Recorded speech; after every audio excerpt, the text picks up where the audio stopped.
Actually, we're talking about global audiences. Let me just take the pleasure of introducing our speakers today. We have Vishal Jhunjhunwala from TCS as a corporate branding head. He's had 16 years of experience in advertising, marketing, and branding. He's had global exposure and recognition on brand building and digital marketing. He's an MBA from Warwick Business School, UK. Joined the Tata Group in 2003. Today, he's responsible for expanding TCS over 40 countries and managing all his branding activities. May I have a round of applause for him. One quick update on the personal side. He's a sports enthusiast, and I've seen updates on Facebook on cricket, soccer, Formula 1, and every other sport I can name, even at 2 a.m. in the night. Next, I would like to introduce Prashant Rao. Prashant heads the brand planning area of the Essar group. He has 15 years of global career in digital marketing, B2B business, communication, and e-commerce. He has worked with many companies of Tata Group, including more recently Tata Consultancy Services. And I think his role also is to integrate digital into different various departments and functions of Essar. As a personal thing, he ran the half marathon in 2 hours 1 minute last couple of weeks back, and I won't say what my time was. So, round of applause for Prashant. Last, I will introduce Achal Shah. He is the head of marketing in TimesofMoney and spearheads all the brand and advertising initiatives of the company. He's had 10 years of exponential exposure to managing businesses related to the internet and the inspiration behind Remit to India. With 500,000 customers for the brand and growing rapidly, Achal has made brand a success story. One of the personal things, he plays soccer every week, and he's a person who is very, very numbers driven and extremely hands-on on every single digital activity that Remit to India does. So, round of applause for Achal. Our topic today is how is digital being leveraged to tap global audiences. In this, we have also included the NRI segment as well as global audiences who are non-NRI. What I'm going to do is, I think digital has an immediate benefit because it can be started at any point in time. It has less logistical limitations. It can target any specific country. Per se, from execution point of view, it's easier starting and executing a digital campaign as compared to any other medium available to us. What I'm going to do is, I'm going to request each of the panelists to talk about 5 minutes on basically the activities they've done on digital, why they chose digital, what are the innovations they've done, and that sets sort of the tone for the discussion. And then we can I'll ask a few questions and we can have Q&A on the house. So a lot of this is going to be a very, very interactive session. So I'll start with you, Vishal. I guess everyone can hear me.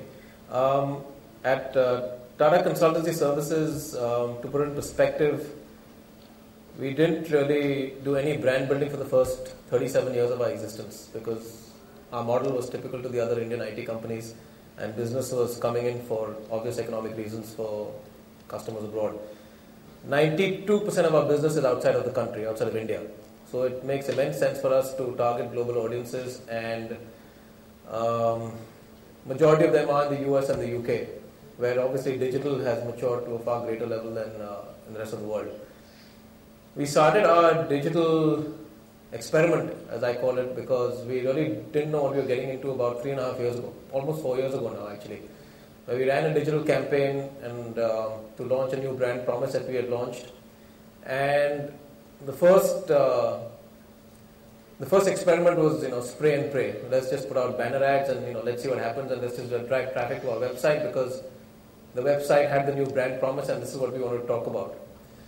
What's happened in the last 4 years is basically experimentation on a gradual level, working with various agencies and partners to understand what works, what doesn't work, not only in a B2B context, but in a B2B services context, which is very different from, say, industrial marketing or from product marketing in a B2B space. We don't have millions and millions of customers.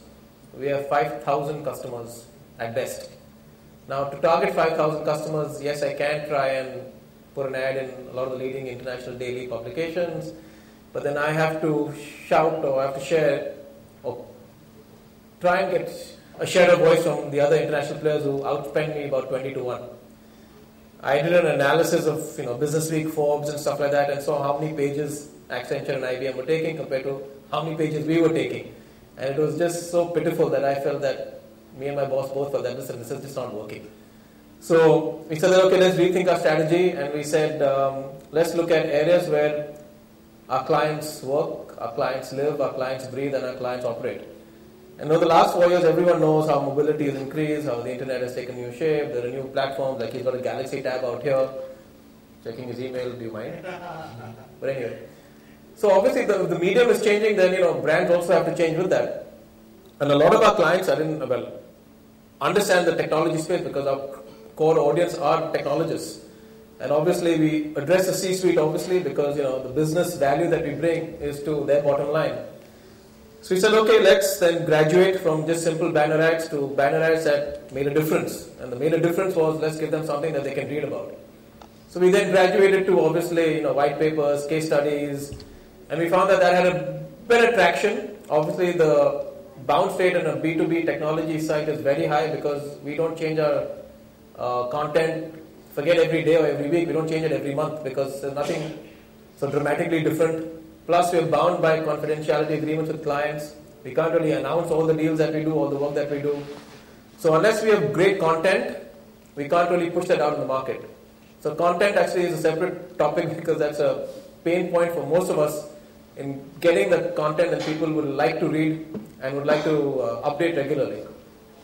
So from display ads to display ads with meaning to then we get into search engine optimization and search engine marketing. So we do work with Vivek's company to run a search engine marketing campaign and across, of course, a variety of keywords across the world, negative keywords. We do the whole thing.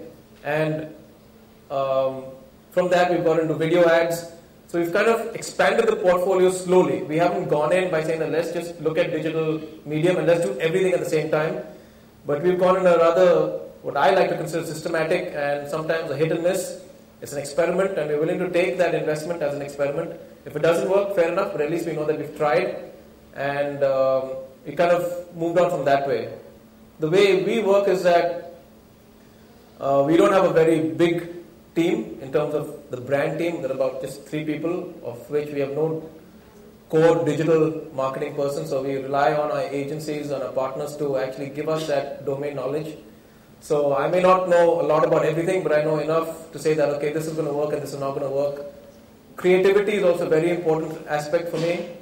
The message on the digital medium must be so concise and so compelling that somebody must be willing to click onto our website. So we use clients like Ferrari that are obviously big brands, so people get interested automatically, or we use topics that are hot like cloud, or we use mobility, it's another hot topic. So what we found is that over the last 4 years, the way we also think about digital internally has changed. We're kind of trying to rejig our website also to make it more metric friendly. Can we track downloads? Can we track more? Can we track registrations? So we've done that from an internal perspective. Also, one of the points that people say that first question they ask you, so how much of the money do you spend on digital? What is that part of your marketing budget? Now, I'll put it in perspective. Every single dollar, because we spend in dollars because of our audience is in dollars, that I spent on advertising, I'm going to classify digital marketing under advertising for now, was spent on digital. I didn't spend anything on print. I didn't spend anything on television besides for some work for the marathon that we just did. So everything that I spent on digital, because digital, as Vivek said, is easy to control, is easy to monitor, it's easy to change. And change is very important for us because if we find something that is not working in any particular geography with any particular audience, you can change that pretty much overnight. Creatives can be modified very easily. So we expect the agency to also be very proactive in that sense. And so for the last few months, we've kind of moved into a different area. Going forward, we're going to invest a lot more into digital because that's where our audience is also being very active. And we also see that from all the research studies that you read, digital is obviously a more it's on tap information for a lot of our clients, and which makes a big difference to a B2B services company like us, where majority of our revenue is outside this country. Thanks. So I think a couple of interesting examples that I'll like to share. Like one of the things which I found very useful in global audiences was that so many times a target audience of ours could be at specific locations. So search allows you to target. So there was a conference happening where there were platinum sponsors, and we could segregate a 5-kilometer radius, anybody who's coming to the 5-kilometer radius would see the ads. Anybody outside the 5-kilometer radius would not see the ads. So suddenly the ROI that you get from an exercise like this will be phenomenal. Yeah, people always ask about, so how do you measure ROI in your company? I said, I can't. The sales cycle is 18 months. What do you want me to do? Tell you now if you put a banner ad and I got a $20 million account? Sorry. So, in a way, I say it's return on interest. Did the guy come back? Did he download my white paper? Did he register? Did he send us an email? To that effect. So, in some ways, luckily for me also, my management is very pro-brand, but they're also anti-splashing of excessive money. So digital has a kind of a nice segue between the two. And you can say that, I only spent $1 million in digital on advertising. It just happens to be in digital, which can actually take you a lot further than it would on print. So it's good to also have top management support. And it's good to have a healthy budget. So, in terms of the Essar Group, just a quick introduction. The Essar Group is an Indian conglomerate.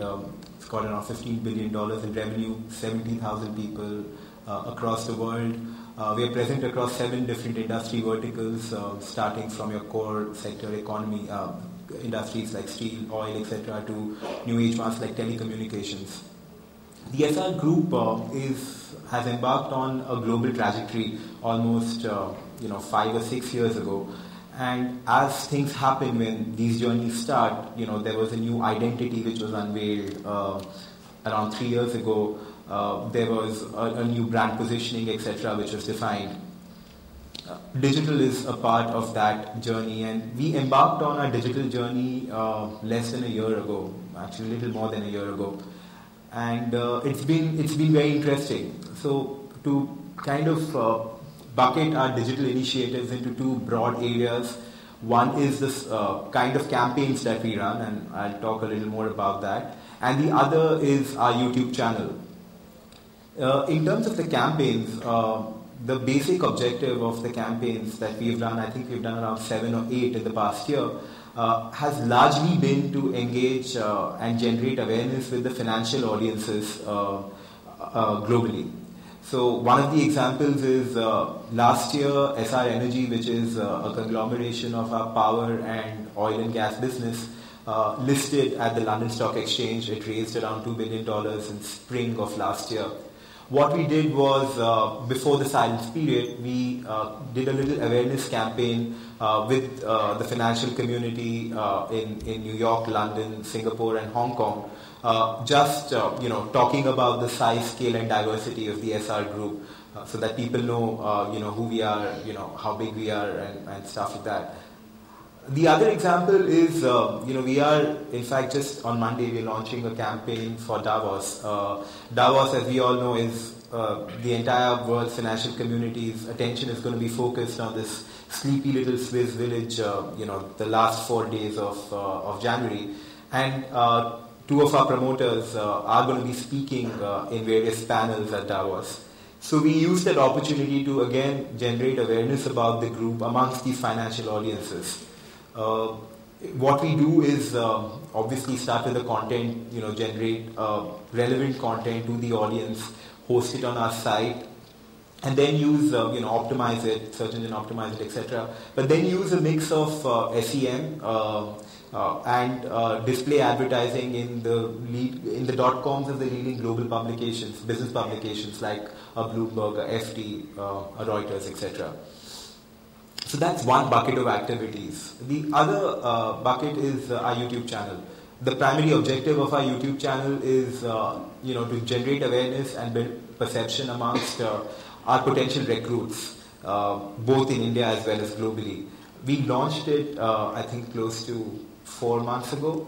And today, while it does not really mean anything, but we have over 50,000 non-employee views on that channel. We host a lot of our external content out there, external video content out there. But one thing I'd like to talk about is an internal contest which we are actually in the process of closing right now. We are running a My Life at Essar video contest. What it is it's a pan company-wide contest where we've defined some parameters. Employees have to put together a 3-minute video talking about their life experiences working with Essar. There are some broad parameters which they have to address. And the payoff really is the best 3 videos will get featured on our YouTube channel. The advantages of this are, obviously we get great recruitment, great authentic recruitment collateral, which we can go out to the market with. The other thing which is very interesting is, we are in the process of closing this by the end of next week. We have already got around 100 videos from around the world, which we did not expect going into the exercise. What's interesting is the fact that it has driven employee engagement, because it takes a village to produce a video. Not really a village, but it takes 4 or 5 people working together. Somebody's doing the camera, somebody's doing the music, somebody's directing it. So it's a team effort, and people are extremely proud of what they've produced. These 100 videos range from the brilliant to the banal, but hey, we will have some fairly decent collateral which we can go back to on our site and drive perception amongst this recruitment audience. This journey, in terms of the advantages of this journey, coming from a traditional marketing background, obviously there's cost effectiveness. Obviously it makes more sense to do digital because it's far more cost efficient. Obviously, you can geographically target it, be it, the 200-mile radius around Davos, which we are talking about right now, or specific zip codes on Wall Street or stuff. All that's great. Measurability, yes, qualitatively and quantitatively. Quantitatively, you get the clicks, you get the engagement levels, etc. But qualitatively, what we have done is, during the time we started the exercise with the financial community, we bolted on a marketing automation software called LeadFormX onto the site. So what this does for us is it tells us where these IPs are registered, who are these people who are coming onto the site, where they are going, what they are spending time reading, what amount of time they are reading. So it helps us then to craft our messages, hone them sharply to the audience and what they are looking. In terms of our key learnings, I was just sharing this just before the session. I think one of the things that we've learned as we've done this, and that's another thing you can learn as you go. You don't have to wait for that perfect world. You don't have to wait for that perfect moment where everything is aligned. Digital allows you to do that, which is great. But one of the things we learned was really the quality of the creative. I say this specifically with respect to the display ads that we've been running. I think it's very important that we don't just run pretty creatives, but creatives which work within the context of the place where it's being advertised, as well as use the richness that the media offers. I said this, you sit in for any media campaign presentation from a media agency. There's a 40 slide deck which comes to you. Out of that 40 slide deck, 30 slides are on TV. There'll be around 5 decks talking about press, 4 of them on the Times of India, but and there are probably 3 slides on outdoor, and then the last 2 slides, invariably the last 2 slides are on online. And that's exactly what happens when it comes to creative adaptations. There is a campaign which is being developed either for TV or for print, and that's very blindly adapted for online. And what we've learned is that the only way you can drive up the click-through ratios is if you pay cognizance to what your audience or your target audience would be looking for, what they would be consuming. Are they consuming India-related news? Are they consuming finance news? And then develop your creative accordingly. In terms of our key challenges, content. I mean, I could speak about that for 45 minutes, but content it's easy for us to drive awareness. It's easy for us to get the first click-throughs. But then how do I convert the awareness into engagement? That's really where the challenge lies. I'm sure, through CAS, for the past 2 days, you've been hearing about the importance of owned media in the spectrum of owned, earned, and bought media. Cannot go on about this enough. I mean, I think we need to fundamentally rethink how we are generating content and how we are bolting it on and putting it onto our site to ensure that we meet our broader objectives. But yeah, that's really been our journey. It's been tough at times. It's been interesting, but we are carrying on, and it's paying us results as we go. I think two things that Prashant mentioned are very, very pertinent to this. One is that whole lead forming thing we mentioned, because what happened was when you start analyzing the traffic, it converts IP addresses into names of organizations. So suddenly you know that these are the companies who have come to the website, what pages they have seen. You can categorize them into technical institutes, educational institutes, Fortune 500 companies, financial institutions, manufacturing companies, and then suddenly you get a footprint of the kind of visitors you have, and which organizations they come from, and what is the activity they're doing on your website. And it's amazing the kind of insights it leads to, because we had certain set of people going to sustainability offering of the page. I mean, you know that that is something that international people are looking at what are you doing in that segment, so you know what kind of content to develop. And the other thing that you mentioned was the creative, I think is very, very relevant, that creators in digital are no longer about having that one creative that goes to 20 million people. The same product can have 5 different segments of people who look at the same product. So it could be a Toyota car, but one person could be looking at the safety part of it. The other price could be looking at the price part of it. Third, value proposition in terms of the resale value of the car. Fourth could be a family car. Now the thing is, if the person is searching for something, it's important that the creative answers that thing that he's searching for. Just saying one thing, a status symbol for one person could be a value for money car for the other. So the thing is that if a person is searching for something which tells you that he's looking at from a fuel efficiency point of view, then don't give him a status or symbol message, and vice versa. Can't say that say that all in all, but for the Davos campaign which we're running right now, we have bought a reasonable number of impressions, but we have developed close to 64 creatives for those impressions, because the media is different, the publications are different, the places where we are putting these there are different sections. So absolutely, I wish this is something which clients and advertising agencies will start understanding and developing. I think the efficiency of digital would go up substantially. So Achal, your views? I think what we do is that while Achal is speaking, I just load your YouTube thing. So while you're talking, I just load it so at least you get an idea. Because I think seeing a brand channel also is very, very, very useful to the audience. Sure. Thank you. So I'll just take you through a quick 5-slide presentation on our digital journey. Okay, so if I were to tell you in 2001 there is a 20 billion market for retail remittances to India, an 800 million revenue opportunity, over 10 million potential customers to get. There were some established brands in the business, but really not having very customer-friendly options. And you were sitting in the largest media group in the country. It would be a no-brainer in terms of an opportunity.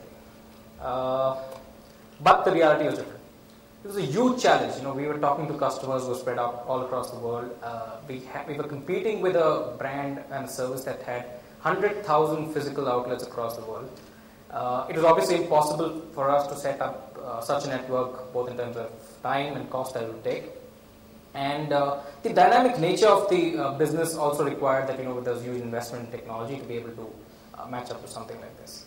And the biggest irony is that, though we are sitting in the largest media group in the country, it counts for nothing when we are to talk to Indians across the world. So, what do we do? The answer is obviously digital. We realized that we need to just open one branch, which is the internet. It's global, it's 24/7, and it does not have any cost overheads to set up. And most importantly, there was a huge customer convenience that came with offering this on the internet. Today, the market opportunity is $55 billion of net private remittances into personal remittances. So this is bank remittances without your hawalas of the world coming in. A revenue potential of over $1.5 billion. And what's most important is the customer preference in terms of his media consumption has changed radically over the last 10 years. The average customer today spends close to 30% of his media consumption time on the internet, comparable to television. So despite the limitations of the existing media and what we could communicate using the existing media, thanks to the internet, we could completely change the whole scenario.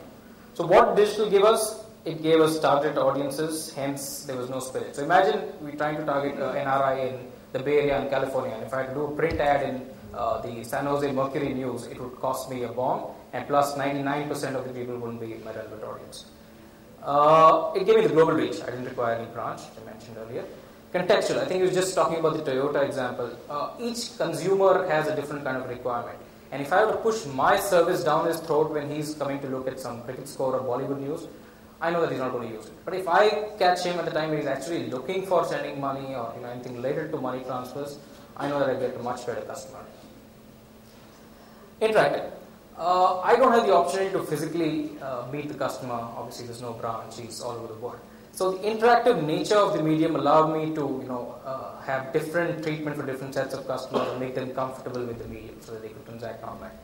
And most importantly, cost. The customer acquired through this medium, including whatever brand and acquisition spends that we do, is probably at a very conservative level, not more than 20% of what traditional media can give.